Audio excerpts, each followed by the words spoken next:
1,000 years, that is the span of time historians call the Dark Ages, from the fall of the Western Roman Empire in 476 to Europe's awakening in the Renaissance.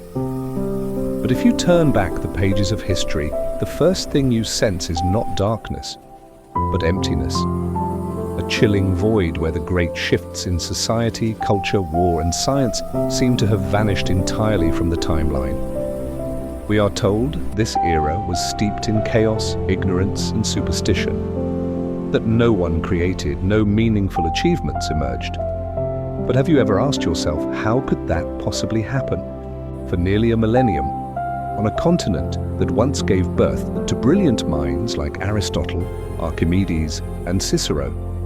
And more importantly, who labeled it the Dark Ages in the first place? No one other than the Church, or more precisely, those who seized control of knowledge, books, and the collective memory of a fallen civilization. When Rome collapsed and the secular world crumbled, the Vatican, in its early form as the Christian Church, rose like the lone beacon still standing. But the light it cast, was it truly meant to illuminate the way, or simply to blind the eyes? Entire libraries, schools, and research centers of the ancient world were burned or cleansed in the name of faith. Thousands of manuscripts in Greek, secular Latin, and Coptic quietly disappeared from the map of knowledge. Only those texts painstakingly copied into doctrinal Latin, a language accessible only to specially trained monks, were allowed to survive. And those surviving texts were kept nowhere else but within the monasteries, churches, and ultimately, the Vatican's secret archives. No secular power remained strong enough to resist. No independent scholarly system existed to verify the truth. For hundreds of years, what Europeans knew of their past was only what the Vatican allowed them to know. So was the Dark Ages truly an era of human backwardness? Or was it a manufactured fog designed to conceal something deeper, something darker? Perhaps history was not lost, merely sealed away. And if that is the case, the question is no longer what happened, but who wants you to never know that it happened at all? Tonight, let's drift together with Bedtime History into the flow of stories that have never been fully told. Because perhaps within those forgotten fragments, we might just rediscover a piece of the truth about history, about the world, and about ourselves. The year was 476. It is the moment modern history books mark as the death knell of the Western Roman Empire. A child of royal blood, Romulus Augustulus was deposed by a barbarian general named Odoacer. An empire that had lasted for centuries, vanished after a bloodless coup. This event, according to historians today, signals the start of the Dark Ages. Yet the strange thing is this: no one living at that time called it a collapse. No funeral bells rang out from the Roman Forum. There was no grand funeral for an empire that had once conquered nearly the entire Western world. And, more unsettling still, no one truly recorded in detail what happened next. You would think such a monumental event would leave behind a clear trail in history, documents, chronicles, memoirs, at the very least letters or first-hand accounts. But, curiously, the deeper you dig from the 5th to the 8th century, the denser the fog becomes. Historical records grow fragmented and hazy, sometimes reduced to mere brief notes from monks written centuries later. It's as if the entire continent had fallen into a deep sleep, or someone wished it to appear that way. And then one name begins to surface again and again. Not an emperor, not a scholar, but the Church. The moment Rome ceased to be a political center, it became the spiritual heart of a new emerging world. The Church, once a small persecuted sect, now wielded a kind of power the Caesars themselves had only dreamed of, the power to govern human souls and their collective memory. Who preserved history during this era? Not the schools, they had been dissolved, not the intellectual class. They had fled, been silenced, or killed. It was the Catholic monastic orders, monks who copied religious texts within their monasteries, translated ancient works, and decided what was worthy of preservation. Stories, victories, defeats, all were filtered through a theological lens. Even many of the earliest popes in the post-Roman period, such as Pope Felix III, Gelasius I, or Hormisdas, appear with roles that remain unclear. Did they truly exist as recorded? Or were they symbolic creations of a time left largely unverified? More striking still, between roughly 500 and 800, Europe's historical record grows so thin, it seems the entire continent was erased from the map of history. Meanwhile, in the Middle East and Asia, records continued to flourish, detailed and reliable. Why was it only Europe that entered a blank void lasting 3 centuries? The question is not simply what happened, but rather what was kept, and who had the authority to decide. Perhaps the fall of Rome was not an end at all, but the beginning of a new order, one where power no longer belonged to warriors on the battlefield, but to those who shaped history from the shadows. If you look at the historical landscape of Europe from the 5th to the 10th century, you won't see the colors of blood, fire, or breakthrough. Instead, you'll find a thin layer of dust covering everything, from the great structures that once stood to the very memory of its people. There are no clearly documented major wars, no scientific discoveries, no grand architectural achievements emerging from this period. It's as if the entire continent had slipped into a deep hibernation. But this was no natural sleep. It was as if someone had thrown a heavy blanket over Europe, blocking the light and erasing memory. Even cities that once thrived, Milan, Lyon, Cologne, left behind no new trace for centuries, no philosophical manuscripts, no paintings, no new maps, and strangest of all, no stories. Those who lived through that era, if they did, left no account, or their voices were erased by unseen hands. Meanwhile, if you glance toward China during the Sui and Tang dynasties, it was a golden age. Block printing was invented, musical instruments evolved, and poetry reached new heights with masters like Li Bai and Du Fu. Further west in the Arab world, science flourished. The astronomer Al-Khwarizmi laid the foundations of algebra, the first public hospitals were established, and the Library of Baghdad held hundreds of thousands of ancient manuscripts. And Europe? Europe seemed unaware of gears, astronomy, or even the compass. In a world where the East was ablaze with light, the West appeared to have been drained of its memory. Who stood to gain from this? The answer lies not beyond Europe, but within it. And it had been there all along, quiet, unwavering, and growing ever stronger. The Church. When the people believed they were living through an age of darkness, when they were taught that their ancestors had been lost to superstition and ignorance, they would not question. They would not doubt the one truth preached from the pulpit, the Word of God, spoken through the mouths of priests. They would not seek knowledge, Kitid, because books no longer existed. They would not explore, but because any pursuit of knowledge was deemed heresy. The Vatican didn't need to force compliance through violence. They only needed to set one definition: darkness, and let fear do the rest. In a world without war, without debate, without invention, one might assume that nothing happened. But sometimes the most prolonged silence is the clearest sign of a hidden crime, the erasure of an entire chapter of human history. History is not merely what happened, it is what has been told. And when the only voices left to tell the story belong to men in clerical robes, that story will reflect not an objective truth, but a carefully chosen one. After the fall of Rome, nearly the entire secular scholarly network of Europe collapsed. Public libraries were abandoned, secular schools closed their doors. Scholars, if they survived, either withdrew into isolation or bowed to the church in order to continue their work. In such a climate, the only places where manuscripts were still copied and preserved were within monasteries, hidden behind stone walls where the light of knowledge was allowed to filter through only narrow slits under strict supervision. But here lies a detail few notice. Ancient Roman and Greek texts were not simply copied word for word.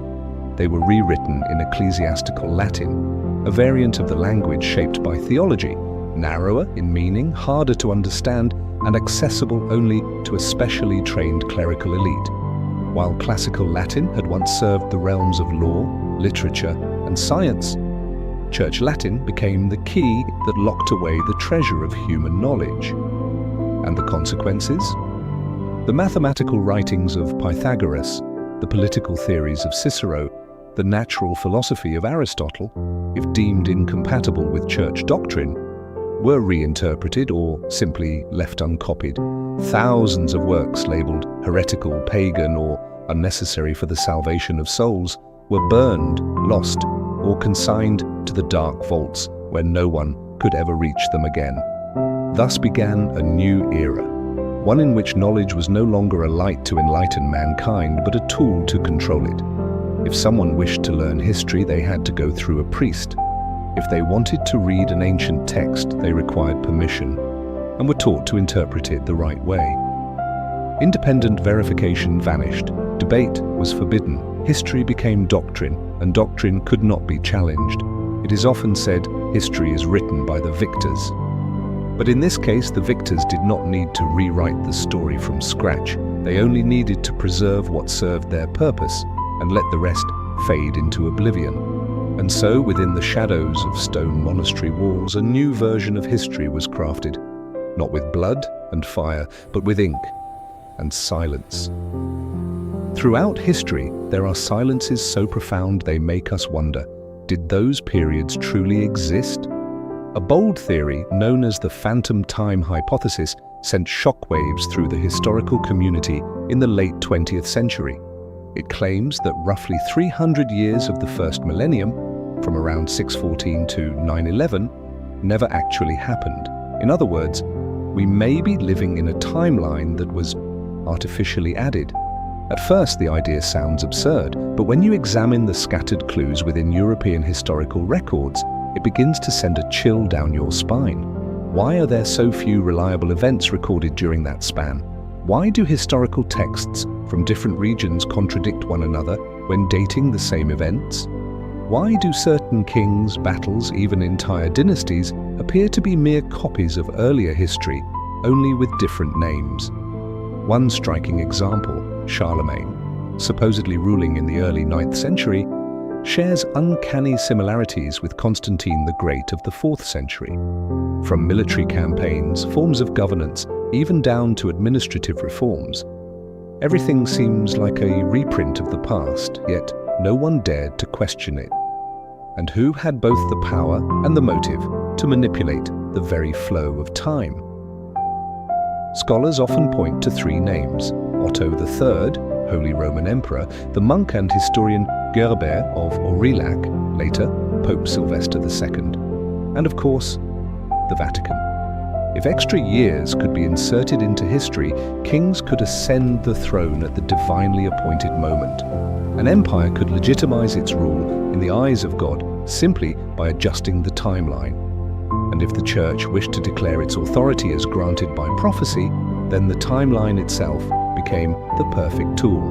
Curiously, the Vatican has never publicly refuted this theory, but neither have they confirmed it. As with many moments in history, the Church's silence is not a denial. It is a way to keep every possibility within their grasp, so that no one can verify or disprove the truth. A force that controls both knowledge and time has no need to argue. It need only outlast all doubt. And so we may be living within a history that has been edited, like a theological manuscript crafted by those who understand how to wield time as a tool of dominion, not through weapons, but through the calendar.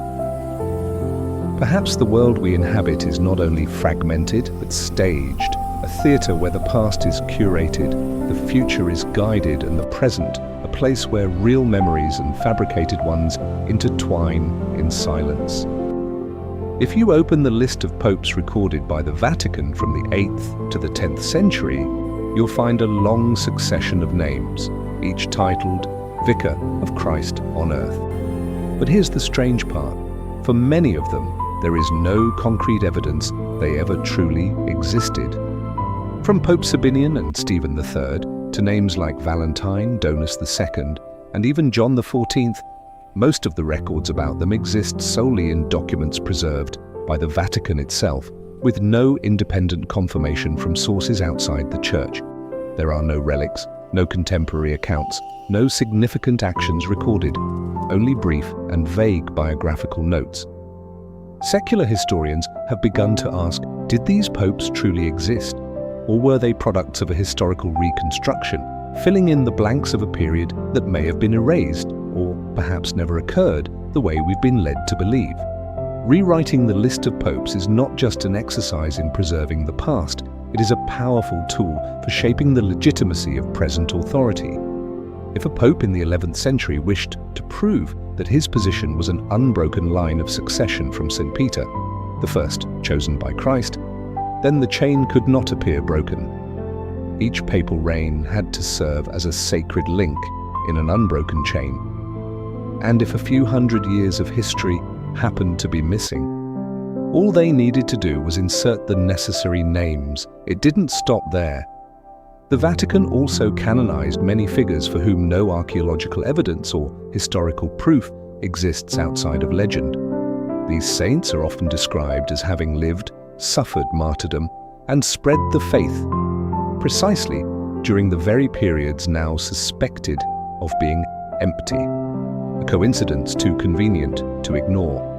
Relics, bones, and miraculous stories surfaced just in time, as if crafted to complete a narrative written in advance.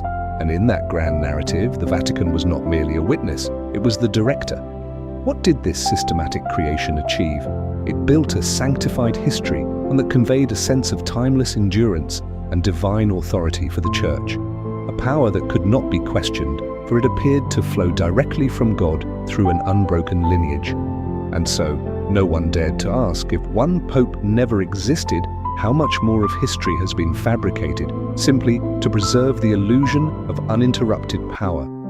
When memory is shaped by belief, and belief is controlled by those who hold history in their hands, then truth, even if it once existed, becomes just one version among many permitted by those in control. If there is one thing that cannot be forged, it is the movement of the heavens. A total solar eclipse, occurring at a specific location on a specific day, can be predicted and verified with near-perfect accuracy, both in the past and the future.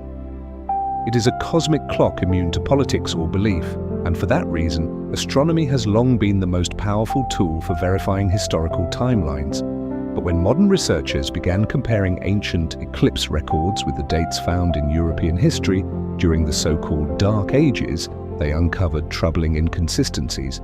Eclipses documented in ancient Greek, Jewish, or Chinese texts, when cross-referenced with Western historical accounts, often had no corresponding event. Conversely, certain historical events claimed to have occurred on the day of an eclipse took place under clear skies. The discrepancies were not a matter of days, but sometimes decades, even centuries. So what happens when the truth written in the stars does not match the history written on Earth? In medieval Europe, astronomers, instead of being encouraged to investigate, were pressured to adjust their calculations to align with the Church's official timeline. If a celestial phenomenon didn't fit the accepted historical framework, it was branded erroneous, heretical, or even a trick of the devil. We often forget the Vatican once held sway over some of the most powerful astronomers in the world. The Vatican Observatory, the Spicola Vaticana, was formally established in the 16th century, but long before that, the tracking of celestial movements was quietly conducted and recorded by members of the clergy. These records, never made public, formed a private database of time, space, and the shifting of history itself. Whoever controls astronomy controls the ability to redraw the timeline. And so the truth was bent to fit the religious history imposed by the Church. The sky did not lie, but men rewrote what the sky had to say. Today, modern algorithms allow us to reverse calculate astronomical events with precision down to the minute. And the gaps in European history grow harder to explain. Events once proclaimed as sacred, witnessed by the heavens with an eclipse, leave no actual trace in the sky. And the Vatican? They remained silent. Throughout the Middle Ages, those who dared to look to the stars and speak truths that conflicted with the Church's earthly narrative were silenced. Giordano Bruno was burned alive. Galileo was forced to recant, not because they were wrong, but because they had touched the forbidden, the true clock of the cosmos. Once humanity loses its ability to accurately know where it stands in the flow of time, memory becomes fertile ground for all manner of myth. And the Vatican, by controlling the light from the sky, shaped how the world would forever see the darkness. It is often said that for nearly a millennium after the fall of the Roman Empire, Europe was plunged into an intellectual darkness. People had no knowledge of how vast the world truly was, no understanding of what lay across the oceans, and certainly no accurate maps. But if that is true, where did the ancient maps, dating back centuries before the Renaissance, come from? The problem arises when certain maps don't match the level of knowledge we are told existed during the so-called Dark Ages. The most famous example, the Piri Reis map, drawn in 1513, yet it accurately depicts the coastline of South America, the west coast of Africa, and even a portion of Antarctica, as it would appear, free of ice. According to Piri Reis himself, this map was compiled from many ancient source maps, the origins of which remain unexplained to this day. How could a map, created before the full age of exploration, portray such accuracy? How did European cartographers possess data that, according to official history, their generation was not taught? And the most pressing question, where are those original source maps now? Archaeologists, historians, and independent researchers all point to one place, the Vatican's secret archives. Buried deep underground behind layers of access restrictions and prohibitions, the Vatican holds one of the largest collections of ancient maps in the world. Yet less than 1% of this collection has ever been made public. The rest remains sealed, unsearchable, unverified, uncopied. And among those fragile sheets of parchment lie geographic traces that no one can explain through conventional logic. There are coastlines depicted long before official discovery of entire continents, islands that no longer exist, journeys mapped out that are absent from history books, yet align perfectly with modern satellite data. This raises a profound question. Was Europe truly as ignorant as we've been taught? Could there have been a class of scholars, clerics, and cartographers who knew far more, but were forbidden to speak of it, or simply replaced by a sanitized version of history? And if the Vatican holds these maps, what exactly are they protecting? The truth, power, or a version of the world that, if revealed, might topple the entire structure of history as we know it? A map, after all, is more than a tool of navigation. It is how humanity defines its place in the world. If you don't know where you are, you can be led anywhere. And for centuries, the Vatican has held that power, the power to redraw the world and then hide it. When the maps vanish, history ceases to be a journey and becomes a maze where you can only follow the paths chosen for you. And perhaps, deep within the stone vaults beneath the Vatican, the way out still exists, but you have never been allowed to see it. We are taught that after the fall of Rome, Europe entered a dark age that lasted nearly a millennium. Knowledge vanished, art fell silent, science was forgotten. People no longer knew how to build as their ancestors had. They lost their understanding of the stars and even forgot how to operate the ancient water systems. A bewildered Europe wandering among the ruins of a fallen civilization. That is the image imprinted on generations of minds. But what if that image was a carefully constructed illusion? Scattered across Europe are pieces of evidence that raise troubling questions. Intricately crafted bronze gears unearthed in the soil of Germany, dated squarely within this so-called backward era. Astronomical instruments of astonishing precision discovered in abandoned monasteries, and underground aqueducts, anti-gravity vaults, geothermal heating systems, found in remote countryside villages, places with no known trace of ancient Roman civilization. Who built them? Who understood how they worked during an age we are told was steeped in ignorance and superstition? Mainstream history calls them anomalies, archaeological oddities. And as usual, when something cannot be explained, it is quietly ignored. And in the face of such discoveries, the Vatican chooses silence.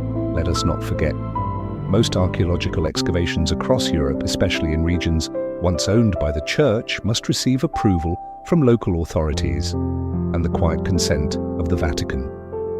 In many cases, significant artifacts are removed to preserve them and are never heard of again.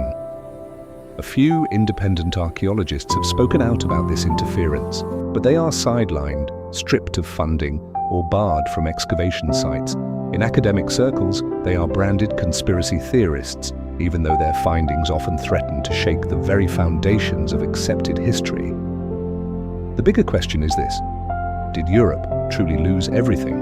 Or rather, was certain knowledge deliberately hidden to keep the narrative of a dark and ignorant age intact? For a Europe that had inherited Rome's light, that had invented and understood, would pose a threat to any institution seeking to monopolize truth. And if you can control the story of backwardness, you also control who appears to bring the light.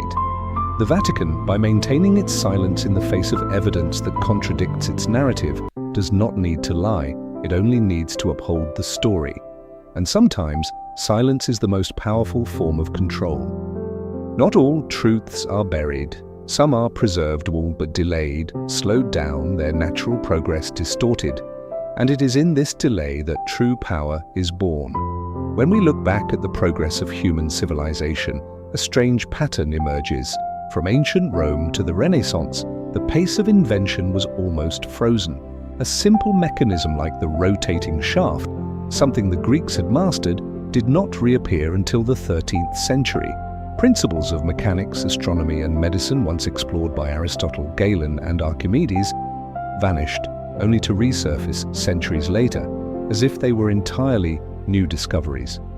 The real question is not why this knowledge disappeared, but who delayed its transmission, and for what purpose. Once again, the answer points us back to the Vatican, the sole institution that preserved ancient manuscripts, controlled the vast network of monasteries, schools, and Europe's largest libraries for centuries. In their hands lay the world's knowledge. And the point is not that they destroyed it, but that they selectively stored it, releasing it slowly in carefully measured doses. When a religious power controls not only souls, but also the flow of history, delay becomes a weapon. A society that only copies the Bible and asks no questions will not invent. A generation taught only of heaven and hell will not concern itself with astronomy or anatomy. 1,000 years without innovation does not mean people were ignorant. It may mean they were steered into a pre-written historical script. In this way, time itself ceased to be an objective flow. It became a tool of control. If you control the timeline, you control both the past and the future. The Vatican did this by controlling official history, dictating the dates of events, deciding when something was allowed to exist in humanity's collective memory. They slowed awakening, not with swords, but by delaying knowledge. And when the world finally rediscovered what once existed, the Church was there to lead the way, as if they had not hidden it all along. It was a subtle strategy, requiring no war, no bloodshed, only the gentle bending of time at just the right moment. And in that controlled flow, an entire civilization would move more slowly, awaiting permission from the hand that held the clock. At the heart of the Vatican, beneath ancient stone blocks where sunlight has never reached, lies a vault shrouded in more legend than fact. It is the Vatican's secret archive, Archivum Secretum Vaticanum, a place whose very name is enough to send shivers down the spine of scholars for what might lie behind its locked doors. This archive is no myth, it is entirely real, but no one in modern history has been granted full access to it. There are no public tours, no detailed interior photographs, and anyone wishing to study its contents whether a university professor or an international researcher, must endure layers of approval, strict time limits, restrictions on what materials they may access, and no copies may ever leave. It is said that inside lie over 50 kilometers of shelving holding more than 1 million documents spanning from the 8th century to the present day. What the public knows is just the tip of the iceberg.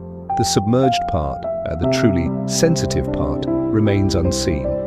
No pope has openly entered every section, no cleric has revealed its deepest contents, and every detailed map of the archive's layout remains strictly classified. Rumor has it the archive holds original manuscripts excluded from the Bible, secret records of heresies and ancient magic, private journals of popes from the earliest days to the present, including things they would never publicly confess, and most intriguingly, ancient maps depicting the world in ways vastly different from what we are taught. Yet what makes the Vatican's secret archive so unique is not the volume of documents, but the way they are withheld.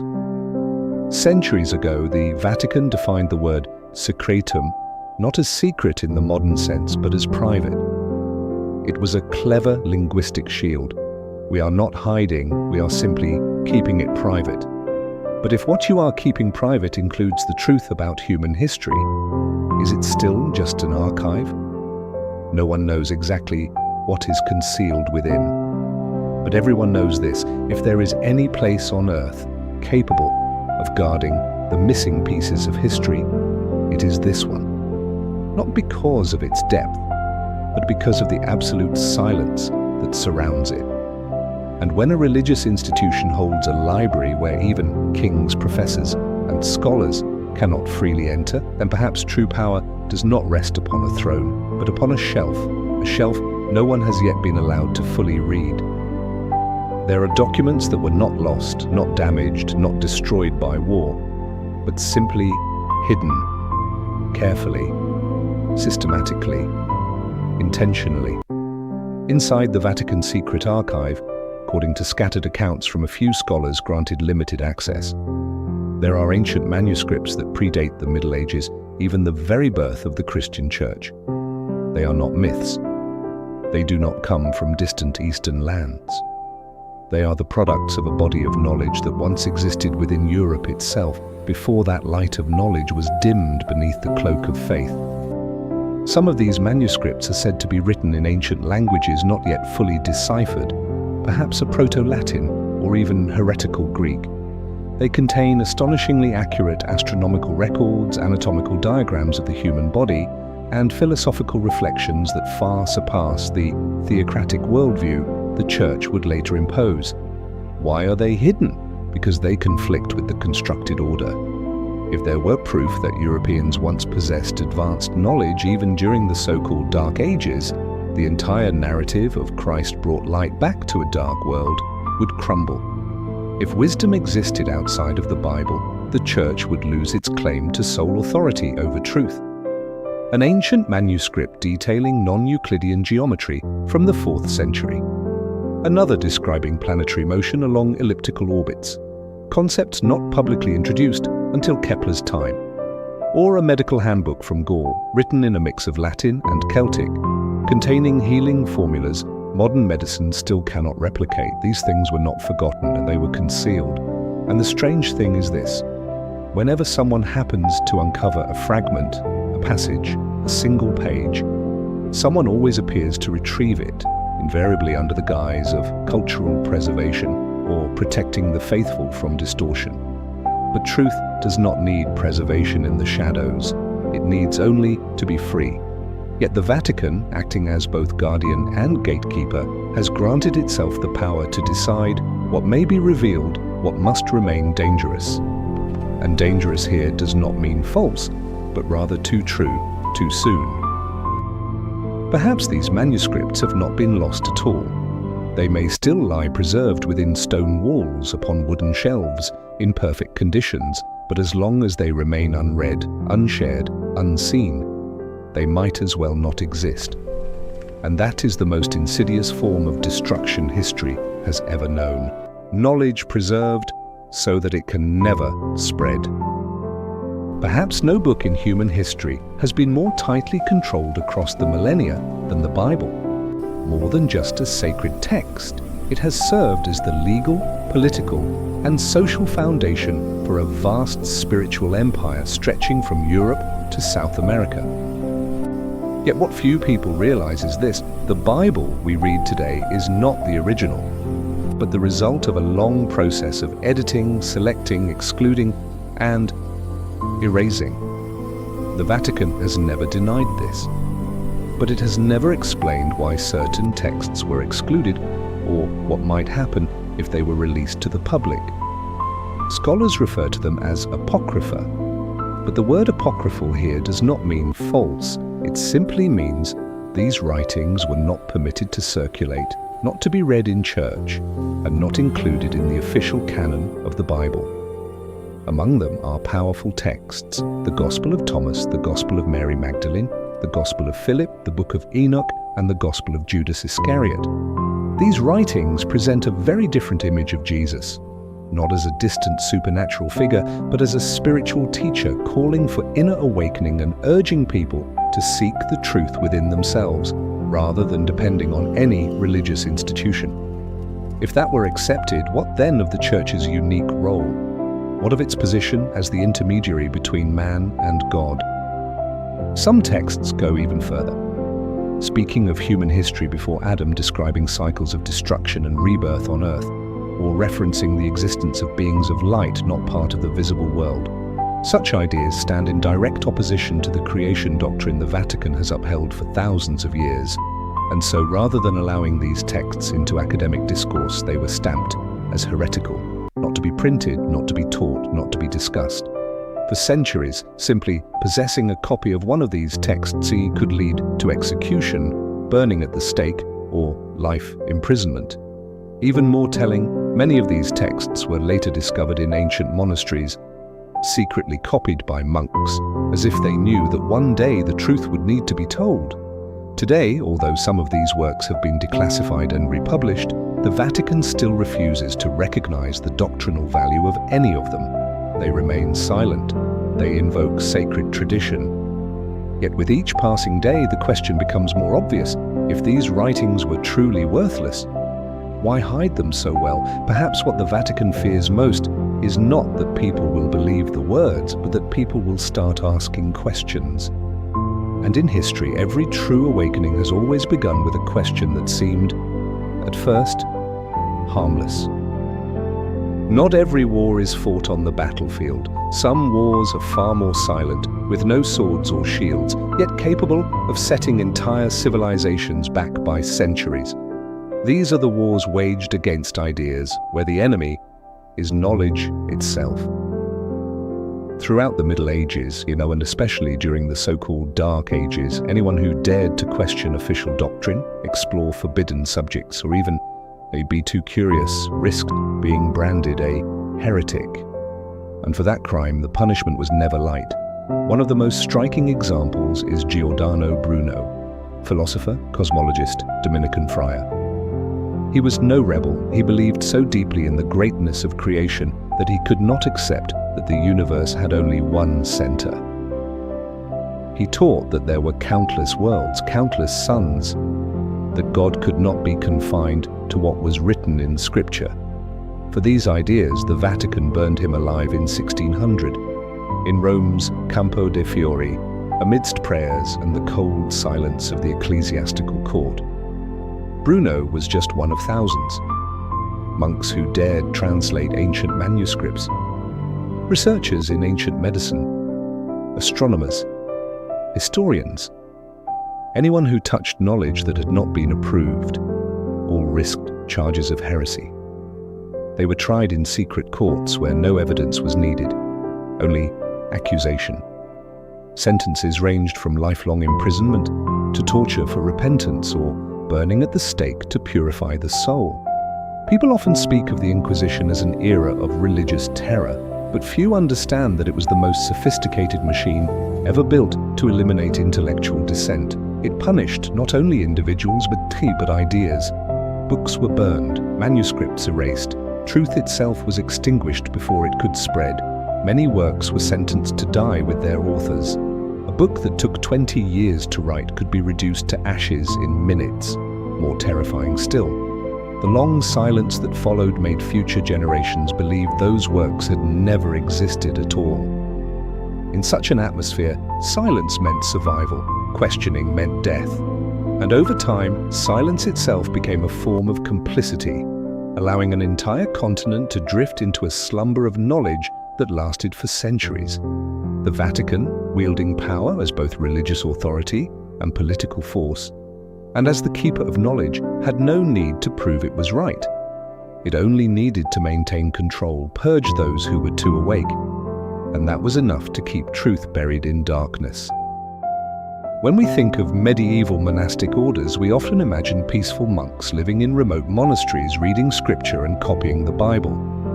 But beneath that serene image lay a highly organized network, quiet yet far-reaching, operating much like an intelligence service whose true mission was books. From the 8th century onward, as empires collapsed, libraries disintegrated, and ancient knowledge scattered across the land, the Church embarked on a subtle yet relentless campaign to collect every surviving manuscript before it could fall into heretical hands. Who carried out this mission? Not popes, not kings. The task fell to the monastic orders, particularly the Benedictines, whose monks were present in nearly every major monastery across Italy, France, England, and Germany. The Franciscans, whose initial mission was humility and learning, but who also proved adept at reaching local communities. The Dominicans, the future enforcers of the Inquisition, and perhaps the most formidable of all, the Jesuits, men of intellect, strategy, and absolute loyalty to the Vatican. Under the banner of spreading the faith and preserving religious heritage, monks were granted access to every land, every library, and every scholar known to possess valuable manuscripts. They did not arrive with swords, but with invitations, prayers, and empty satchels ready to be filled. Countless ancient texts, Greek, Roman, Persian, Egyptian, from mathematics and philosophy to astronomy, were borrowed for safekeeping and never returned. Entire libraries that once held thousands of books, after a century under the care of monks, were reduced to shelves containing only the Bible and its commentaries. Anything that did not serve doctrine was removed or rewritten to fit theological narratives. And the originals, of course, they were not burned. Burning was barbaric. The Vatican was far more refined. The texts were placed somewhere safe, where no one could see them, access them, or even know how many existed. The Vatican's secret archive, as we have already seen, became the final resting place for most of these manuscripts. And it was through these quiet, persistent, subterranean monastic channels that the Vatican amassed not only the faith of the Western world, but the deepest memory of human civilization itself. For centuries, these monks were more than clerics. They were archivists, censors, and erasers of history, professionals at it. There was no need to destroy. Possession alone was enough. There was no need to argue. Silence sufficed. And as the ancient light of knowledge was hidden behind stone walls, people began to believe the world around them was truly dark, because the light had been gathered into a single lamp, held by those who would allow it to shine only when they deemed it fit. When the light of knowledge is gathered into a single place, and all others are forced to live in darkness, the inevitable happens. Some will find a way to keep the light for themselves. Not everyone bowed their heads. Not every scholar was burned at the stake. Some survived, not by betraying the truth, but by hiding with it. And slowly, over time, across generations, a secret network began to form, the secret societies.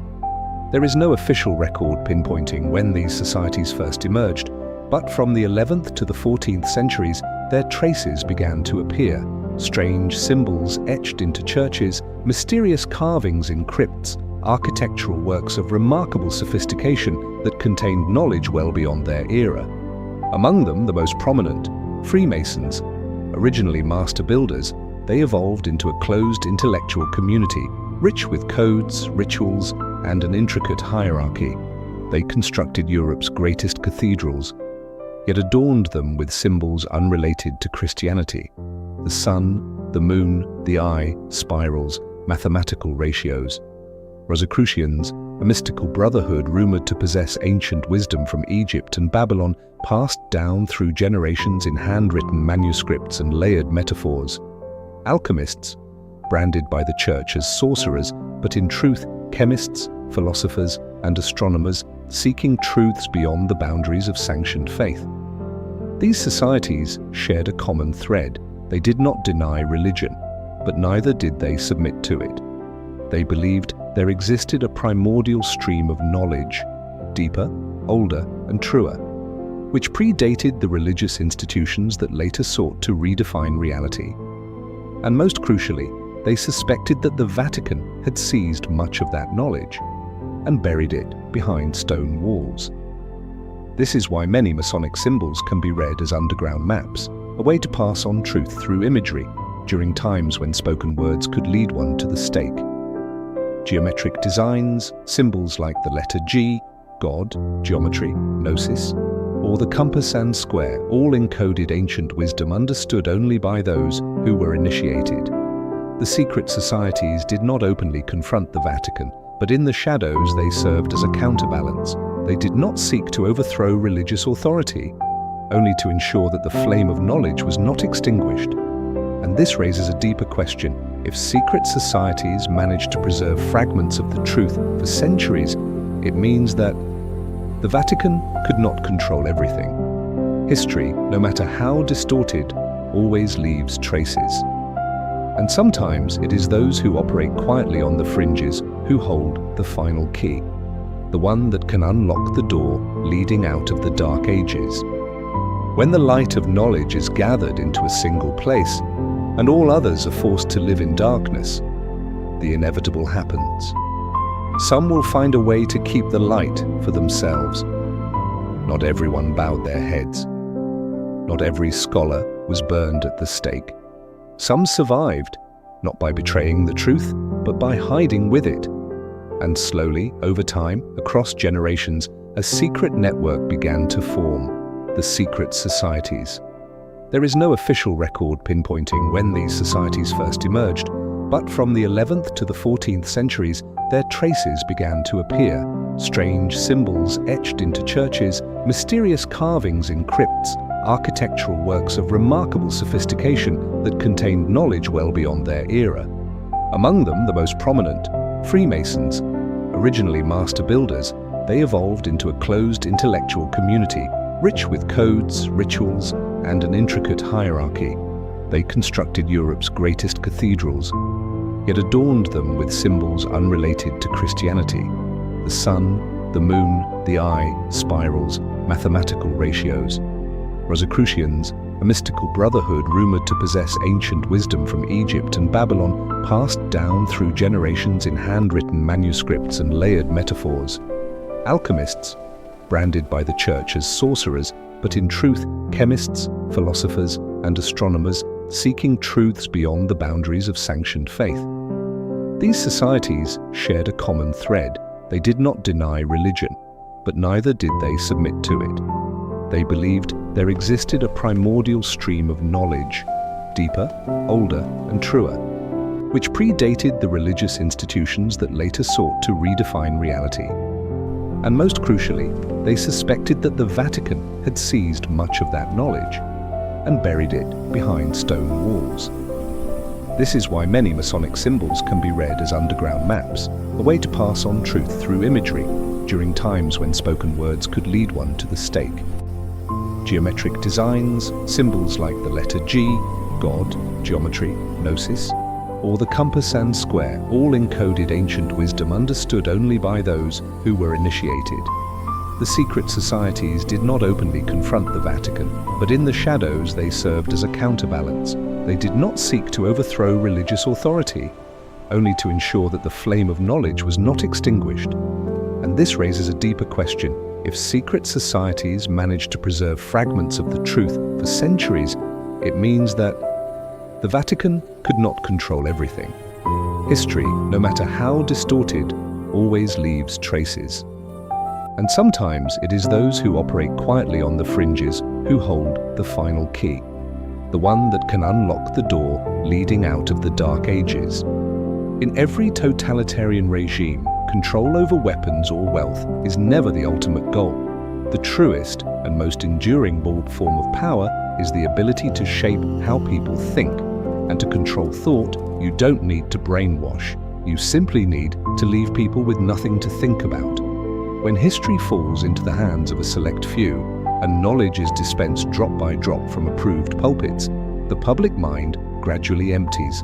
They do not question, not because they are forbidden to, but because they no longer know what is worth questioning. It was during the so-called Dark Ages that a vast mechanism of mental control silently took hold, extinguishing the flame of awareness by draining the fuel of knowledge.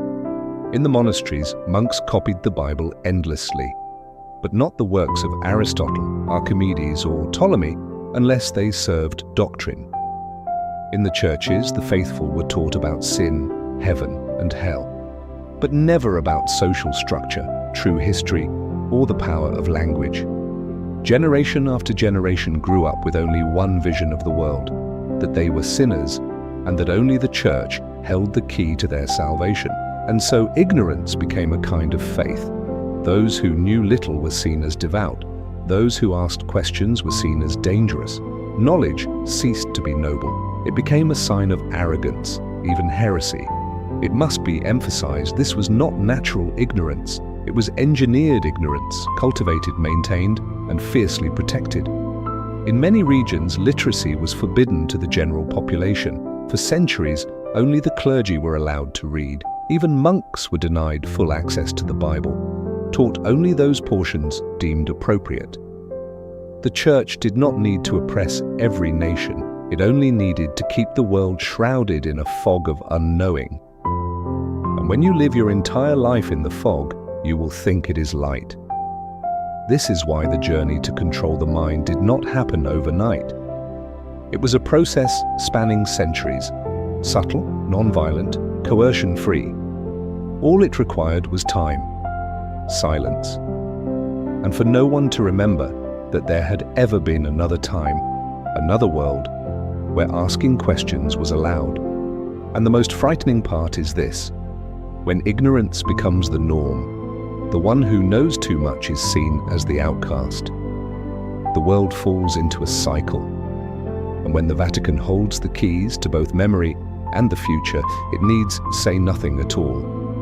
It only needs to remain silent, so that we may all continue to live in a dream, where truth has been replaced by convenience, and light is something you are only allowed to see when someone permits it.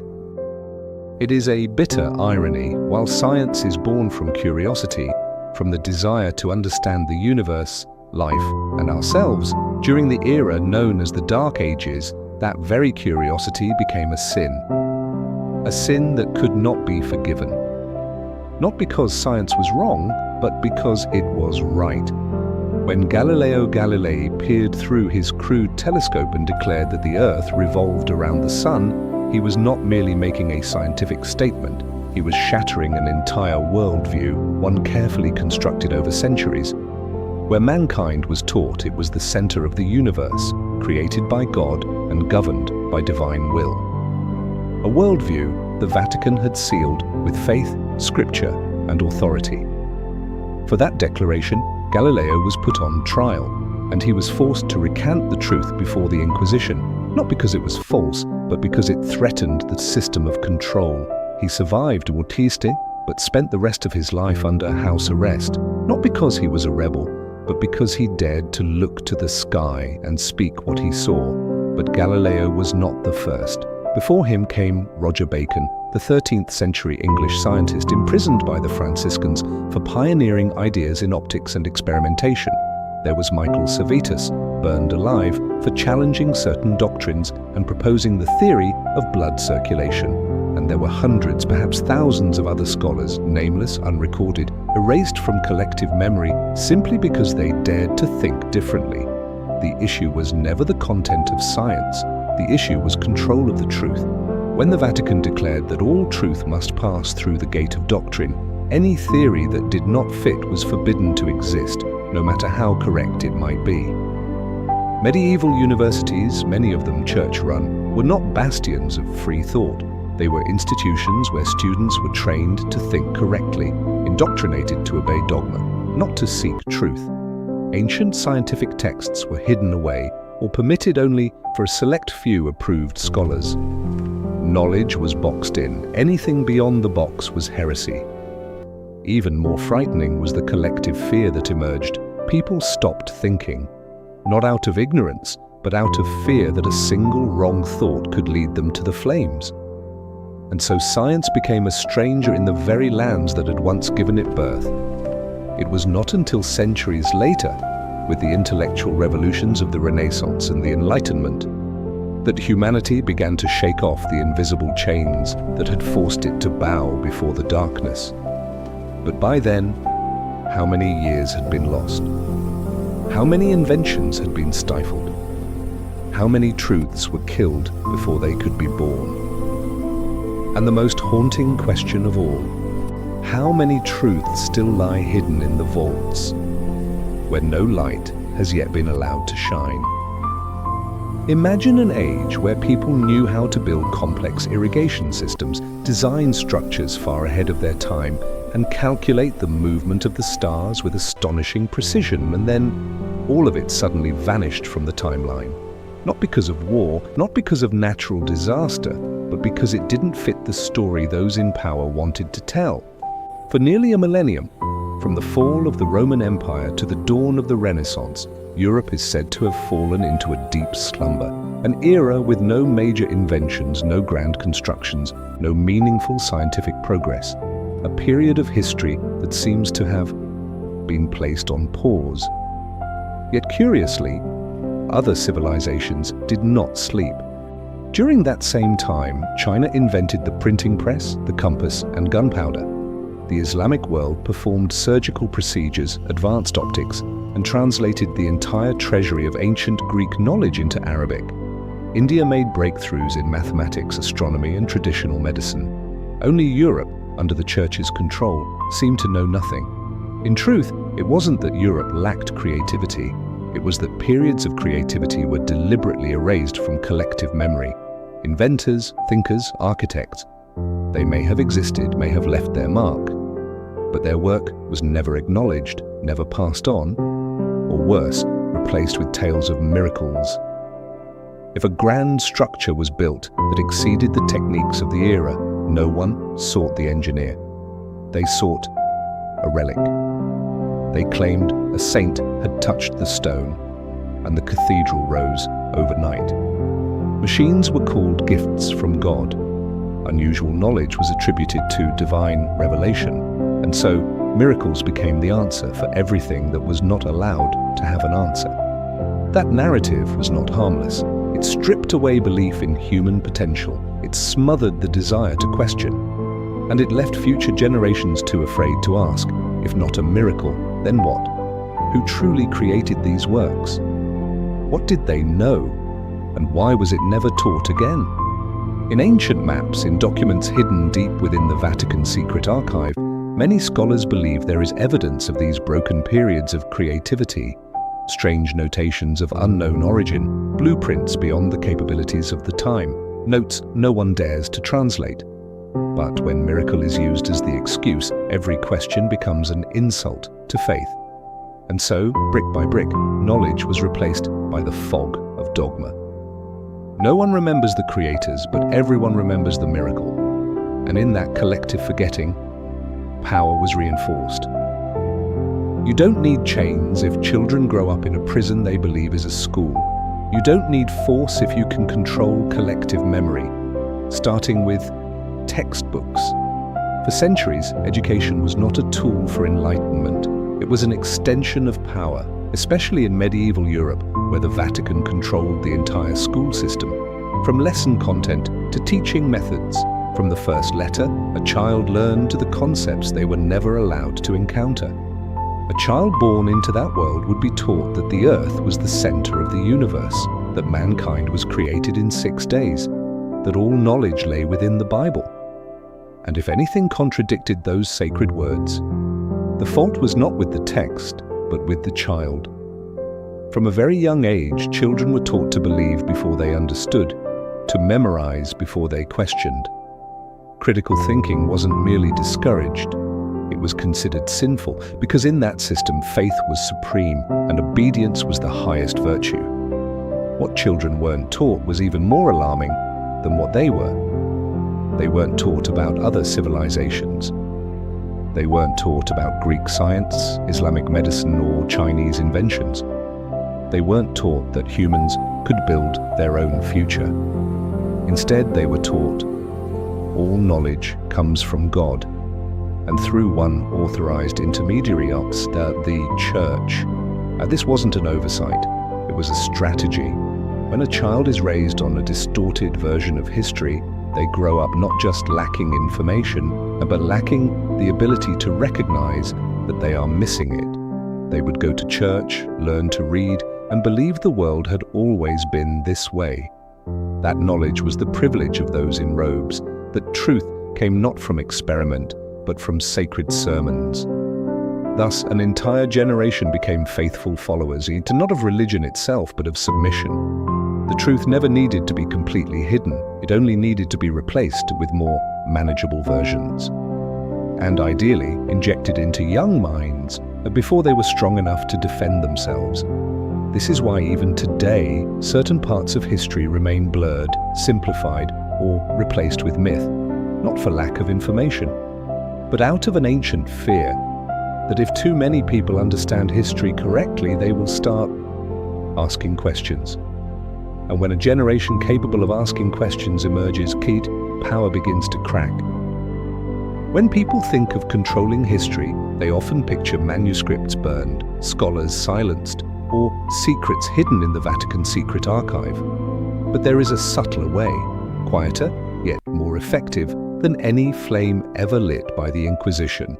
The textbook. The 19th century, the age of the Industrial Revolution, rising nationalism, and the standardization of education. European nations began building public school systems, teaching millions of children what was deemed truth.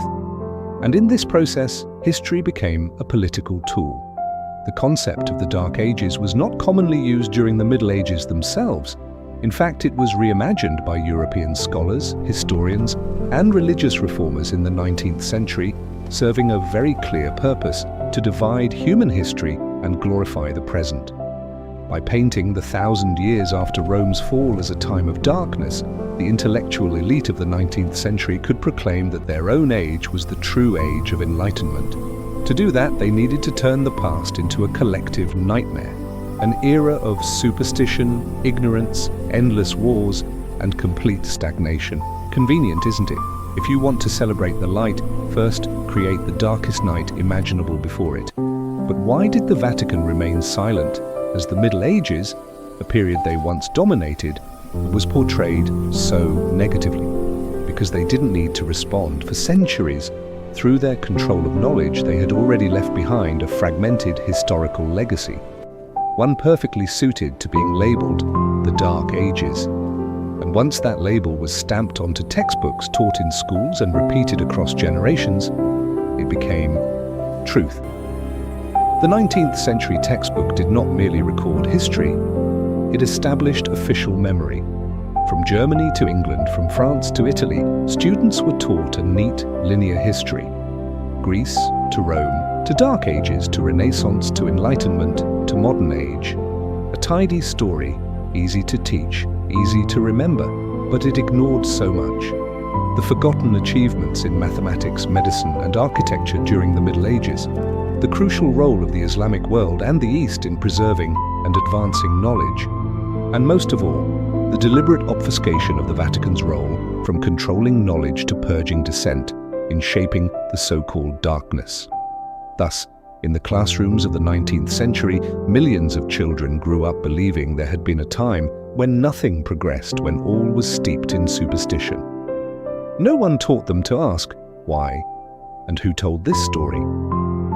No professor mentioned the secret archive. No textbook questioned the disappearance of centuries of historical records. No one suggested that the Dark Ages might be a coat of black paint, brushed on by those who wished to make themselves appear whiter and brighter.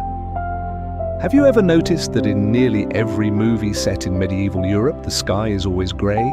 Crumbling castles, muddy roads, peasants in rags, eyes cast downward as if they've forgotten how to dream. Violence everywhere, superstition rampant, and always a dark church looming in the background, its giant cross casting a shadow over all. This is no accident. Cinema, especially since the 20th century, has become humanity's unofficial historian. And in the case of the Dark Ages, it hasn't merely retold part of history, it has redefined an entire era. While 19th century textbooks created the concept of the Dark Ages, mass media turned that concept into an emotional truth. People don't need to read a single document to believe that medieval times were a black hole of ignorance. They've seen it on screen, they've felt it, they believe it. And here lies the danger. What we feel strongly, we rarely question. From Hollywood films like The Name of the Rose, Kingdom of Heaven, Braveheart, to countless series about witches, heretics, and inquisitions, the imagery is recycled endlessly. A stern church, ignorant peasants, dungeons and torture. Rarely do we see the advanced Islamic learning centers, the sophisticated ancient maps, or the influence of Eastern knowledge on Europe at that time. Why? Because the narrative of a dark age where the Vatican was the only light is far too convenient. It's easy to script, it offers clear contrasts, and most importantly, it aligns perfectly with what those in power have long wanted the public to believe. Once the image of the Dark Ages has been seared into collective memory through film, comics, games, and documentaries, any effort to reclaim the truth starts to feel like counter-propaganda. Those who question are branded extremists. Those who doubt are seen as eccentric. Anything that contradicts what we've all seen is instantly resisted. The reality is this: during the so-called Dark Ages, there were quiet advances in agricultural techniques, mathematics, Romanesque and Gothic architecture, and schools of logical thought within monasteries. But such details rarely make it to the screen. And the Vatican?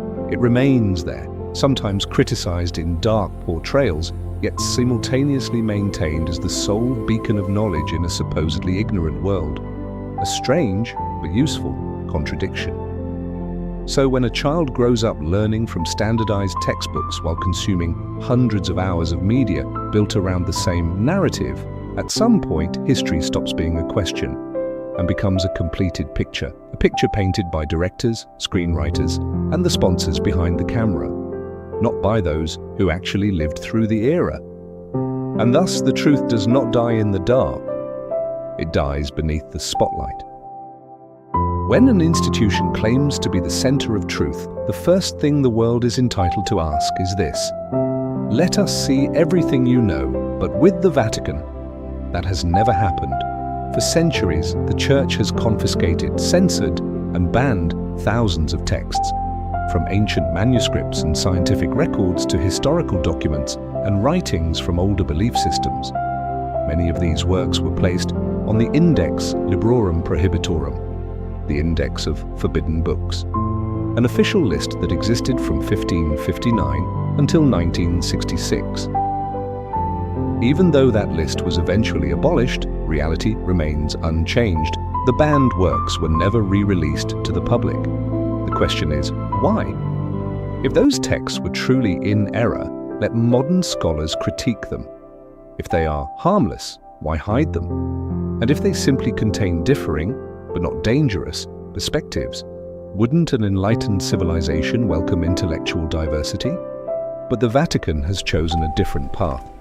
At the heart of Vatican City lies a place where even the most seasoned researchers cannot roam freely. The Archivum Secretum Apostolicum Vaticanum, the Vatican Secret Archive. Though the word secretum originally meant private, in practice, it means sealed. Only a tiny number of scholars are granted access. Each must request specific documents. One at a time, no photography allowed, no copying at will. and any material that contradicts church doctrine is kept in the deepest vaults, where only the chosen few may ever tread. So, what is being hidden? Some scholars believe there are documents that reveal periods of human advancement erased from the official timeline. There is proof of the true influence of pagan, Arab, and Eastern knowledge on early Christian philosophy. And perhaps, there are writings that show many revealed truths were, in fact, editorial decisions. The refusal to release these works is not forgetfulness, or it is strategy. Because once those ancient texts see daylight, the entire historical narrative will have to be rewritten, not just about the Dark Ages, but about the Vatican's true role in creating the very shadows that define that era. We cannot know for certain what is still locked away, but silence, stretched across centuries, is itself a sign that something needs to stay hidden. No one burns books in the digital age. But if the books are sealed away in a vault with no key, how is that any different than if they never existed at all?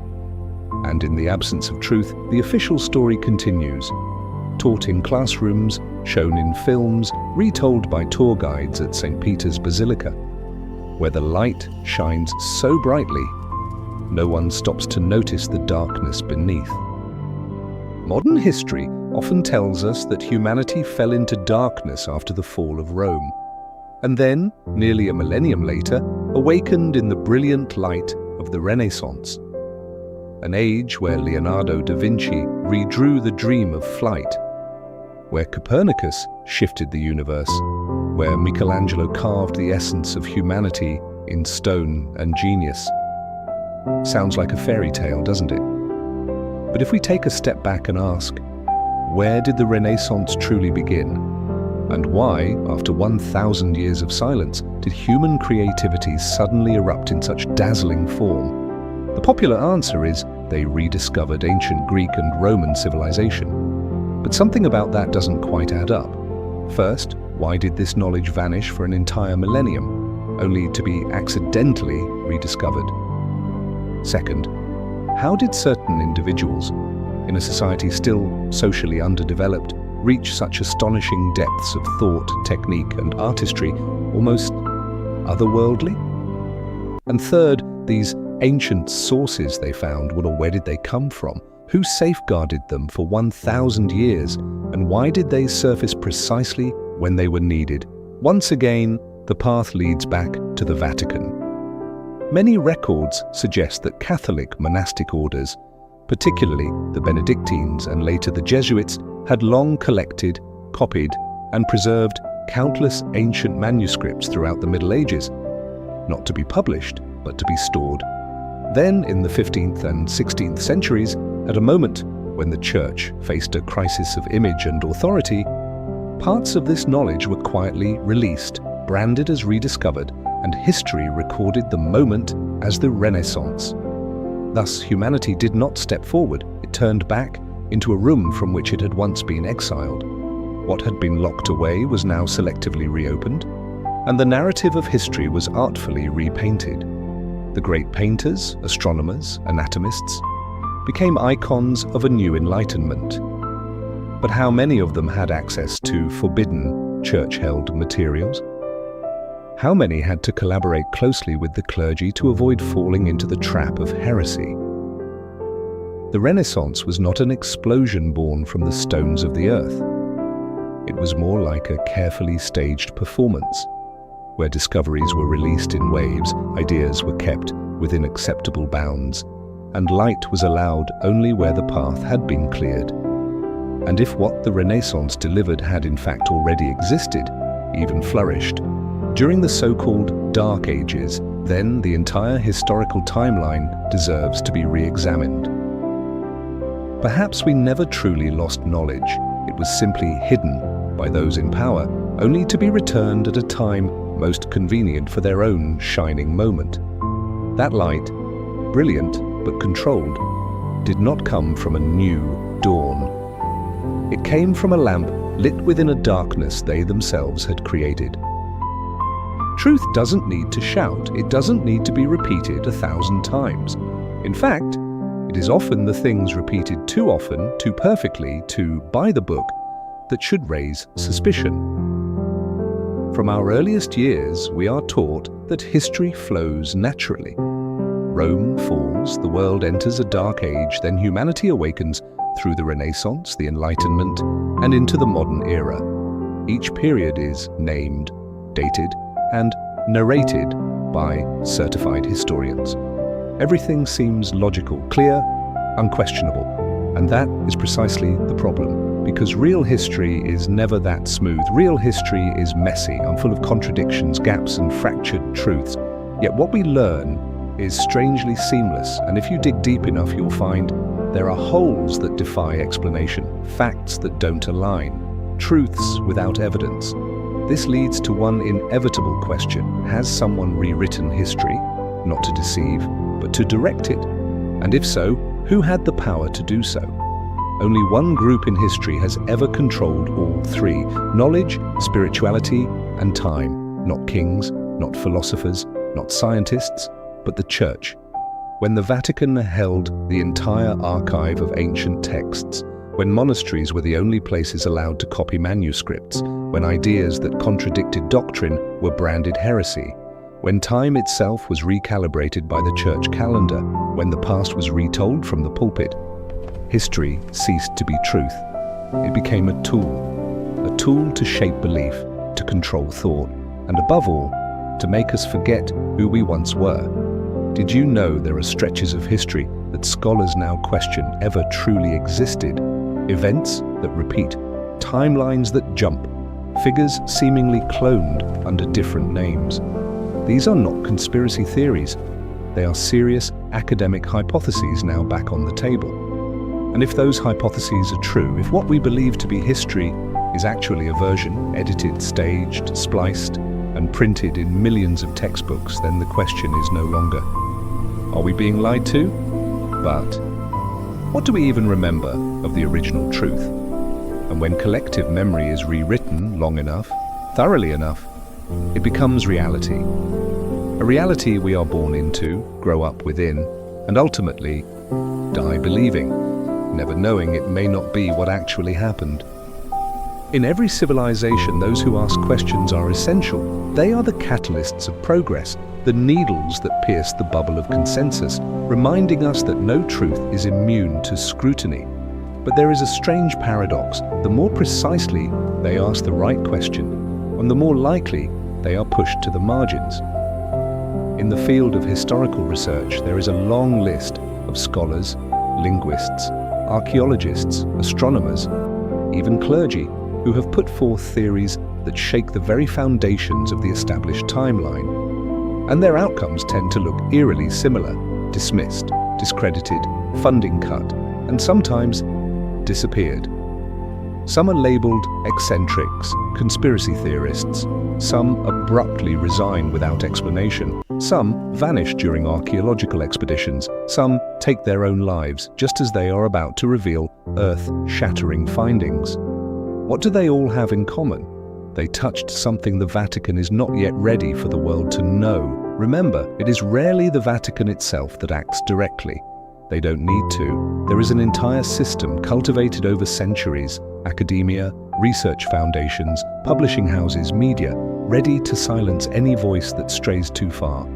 And even stranger, dissenting studies about gaps in the historical timeline, anomalies in ancient calendars, illogical maps, pre-Christian texts, almost never appear in mainstream academic journals, not because they are wrong, but because they do not fit within the carefully constructed historical framework.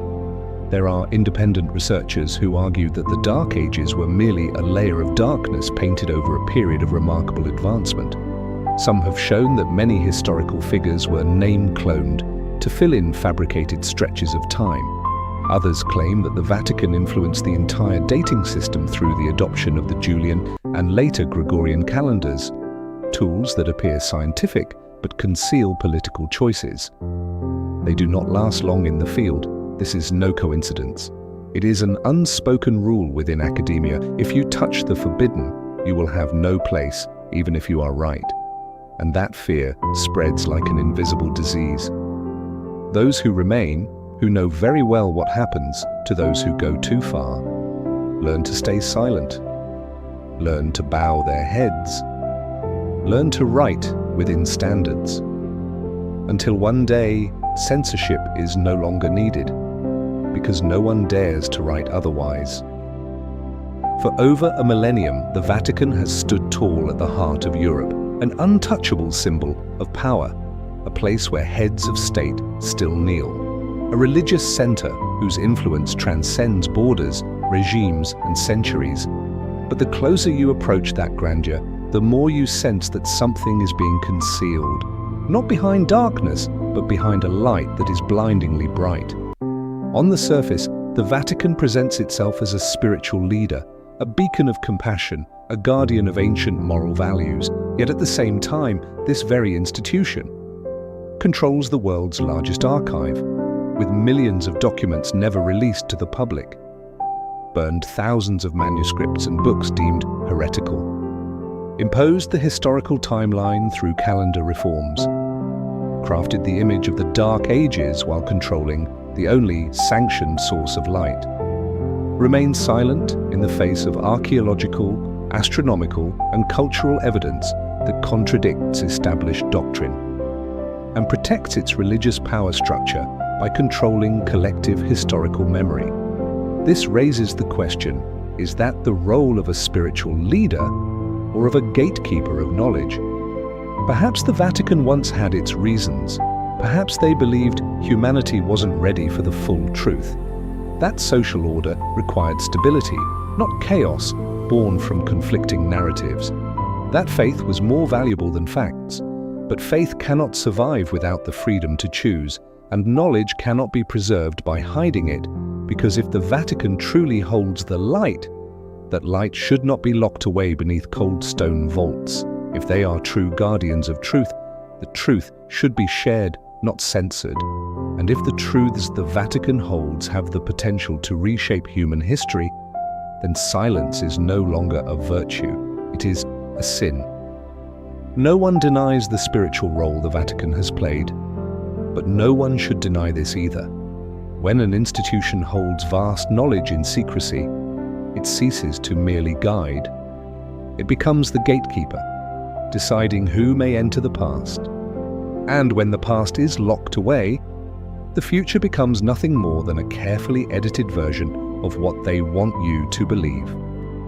History is often compared to a river. But what happens if someone redirected that river long ago and we never knew? One of the most controversial theories of modern times, yet increasingly discussed in independent historical circles, is the phantom time hypothesis. This hypothesis suggests that a large portion of medieval European history was inserted, specifically that nearly 297 years never actually happened, including much of what we call the Dark Ages. And if this is true, then the current year is not 2025, but perhaps only 1725. Sounds impossible? Let's examine the arguments. First, there is very little solid archaeological evidence, written records, or verified artifacts for many events supposedly occurring between the years 600 and 900. Much of this period's history relies entirely on records written or rewritten by the Church. Second, astronomical events, eclipses, comets, planetary cycles, don't align with medieval timelines. When modern astronomers cross-reference these events using simulation software, they find discrepancies of hundreds of years in some cases. Third, historical figures appear strangely similar, showing up under different names across nearby dynasties, yet with nearly identical descriptions, behaviors, and roles. Is this coincidence, or an attempt to fill in artificially created time? Fourth, and perhaps most important, who benefits from adding nearly 300 phantom years to the timeline? The answer, once again, leads us back to a familiar place, the Vatican. By shaping the timeline, the Church not only gave its power structure the illusion of ancient longevity, it also created a safe distance between the fall of Rome and the modern era. If people believe they have emerged from a millennium of darkness, they are less likely to question the narrative.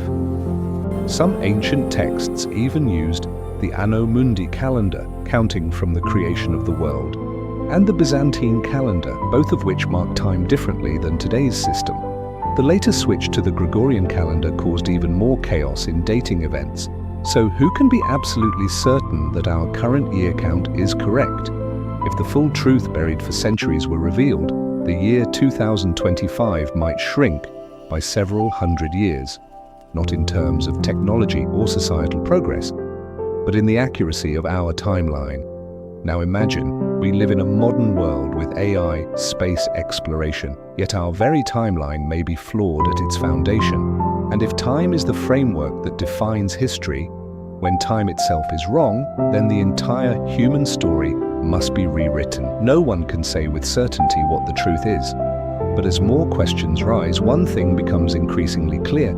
We do not truly know where we are, because perhaps we have never truly known where we came from. We are born into a world of names, dates, and stories already written. We open our eyes in the year 2025, surrounded by books telling us about thousands of years past, of empires that fell, kings who rose, revolutions that shaped the world, and we believe, because no one wants to begin their life by asking, where am I if everything I know about before could be wrong? But then, within the smooth flow of history, there are cracks, there are gaps, there are things that don't add up, and each time we touch one of those fractures, history becomes a thick door opening just a crack, just enough to glimpse that perhaps someone once stood here before us, but their name was erased.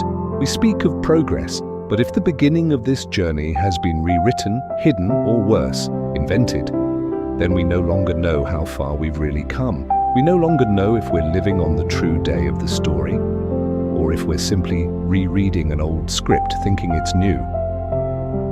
And when we forget the true past, we lose more than memory. We may lose the power to shape the future. So if there is anything more dangerous than forgetting, it is forgetting by design. History does not need you to believe. It only needs you to ask again. And if this journey has made you question what once seemed clear, then perhaps you've just taken your first step into a truth long hidden. If you believe this story is worth continuing, hit subscribe. Not just to follow, but to keep these unanswered questions alive, because sometimes a single right question is enough to shake the foundations of a carefully locked past.